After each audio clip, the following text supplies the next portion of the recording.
अभी मैंने एक वीडियो बनाया था जिसमें मैंने बताया था कि आपने चेक देते समय किन-किन बातों का ध्यान रखना है।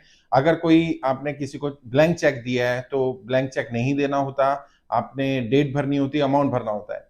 अभी उस पर काफ़ी लोगों के सवाल आ रहे हैं। एक जो मुझे लगा कि जिस पर मुझे बात रखनी चाहिए, लोग कह रहे हैं कि सर कुछ लोग धमकी दे रहे हैं, हमने चेक तो दिया हुआ है और अभी उन्होंने चेक लगाया भी नहीं है, लेकिन वो बार-बार धमकी देते हैं कि अगर तुमने मुझे पैसे नहीं दिए समय पर, ब्याज नहीं दिया, तो मैं आपके चेक लगा दूँगा।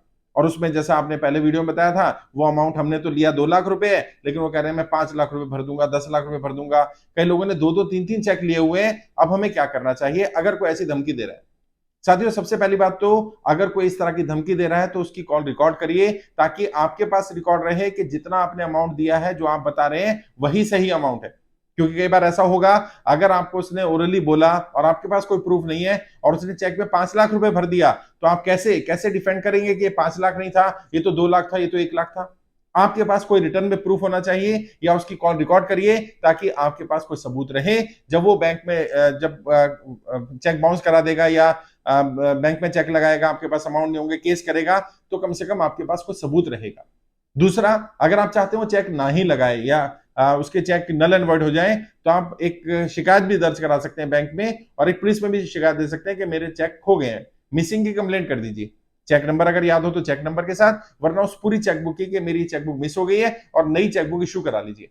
और ज्यादातर लोगों के चेक पुराने होते हैं, 2 साल 3 साल पुराने चेक है, नए चेक देने नहीं है और पुरानी चेकबुक को आप मिसिंग में डाल करके वो सारे चेक कैंसिल करा दीजिए, स्टॉप पेमेंट करा दीजिए। अब अगर वो चेक लगा भी देता है तो वो स्टॉप पेमेंट में वो चेक रुक जाएगा, बाउंसिंग का चार्ज आप पे नहीं लगेगा, बाउंसिंग का केस नहीं लगेगा। और जब केस अगर किसी ने बाउंसिंग का कर दिया है या चेक लगा दिया है, बाउंस हो गया है, आपसे गलती हो गई है, तो भी इतना आसानी से वो ये प्रूफ नहीं कर पाएगा कि उसने पैसे दिए हैं, क्योंकि ये तो आप उसने चेक लगाया, तो लेकिन किस चीज की पेमेंट मांग रहा है? मान लो 5 लाख का चेक लगा दिया, 5 लाख का किसकी चीज के बदले में पेमेंट मांग रहा है, उसे ये बताना पड़ेगा कोर्ट में। और अगर वो ये कह देता है कोर्ट में कि मैंने इनको इंटरेस्ट पे पैसा दिया था, तो उसके पास एनबीएफसी का लाइसेंस होना चाहिए या रजिस्ट्रेशन होना चाहिए। अगर लाइसेंस नहीं है, रजिस्ट्रेशन नहीं है, तो वैसे वो चेक नहीं लगा सकता, ये काम नहीं कर सकता इंटरेस्ट का। और अगर उसने चेक लगाया और बताया कि किसी चीज की पेमेंट देनी है, तो उसने कोई सामान दिया होगा ना, वो क्या सामान दिया था, क्या सेल परचेज की थी, मैंने क्यों खरीदा था, बहुत सारे लेवल है। आप अच्छे वकील को रखिए, वकील आपको गाइड करेगा कि अगर किसी ने चेक लगा भी दिया तो भी, और धमकी देना है तो रिकॉर्ड करिए ताकि आपके पास प्रूफ रहे।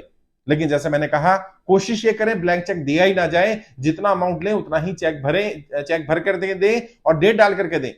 फिर भी अगर पुराने चेक हैं तो बहुत सारे विकल्प निकल सकते हैं, जिसमें स्टॉप पेमेंट करवाई जा सकती है, मिसिंग की कंप्लेंट करवाई जा सकती है, और बताने की जरूरत नहीं किसी को कि मैंने मिसिंग की कंप्लेंट करा दी है। उसके बाद चेक पड़े रहे, आप मिसिंग की कंप्लेंट करा दीजिए। जब वो 2 महीने 6 महीने साल भर बाद बोलेगा भी, तो कम से कम आपने अपने हाथ मजबूत कर रखे होंगे।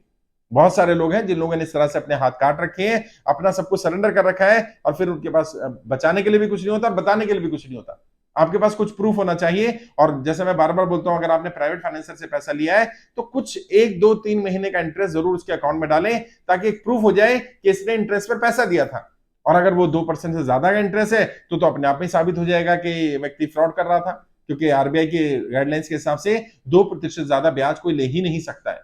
तो बहुत सारे विकल्प हैं, किसी अच्छे वकील की सलाह लीजिए। आपके आसपास में एरिया में कोई वकील होगा, उससे सलाह लीजिए, जो थोड़ा समझदार हो, वो आपको गाइड कर दे। अपनी जानकार में ढूंढे किसी ऐसे व्यक्ति को। घबराना नहीं है, गलती हो गई ठीक है, आपने पैसा लिया और आज आप पैसा नहीं चुका पा रहे, इसमें आपकी गलती नहीं है। मैं बार बार बोल रहा हूं, इसमें सरकार की गलत नीतियां जिम्मेदार हैं। लोगों के व्यापार बंद हो गए, लोगों की नौकरियां छूट गई हैं, इसलिए वो पैसा नहीं चुका पा रहे।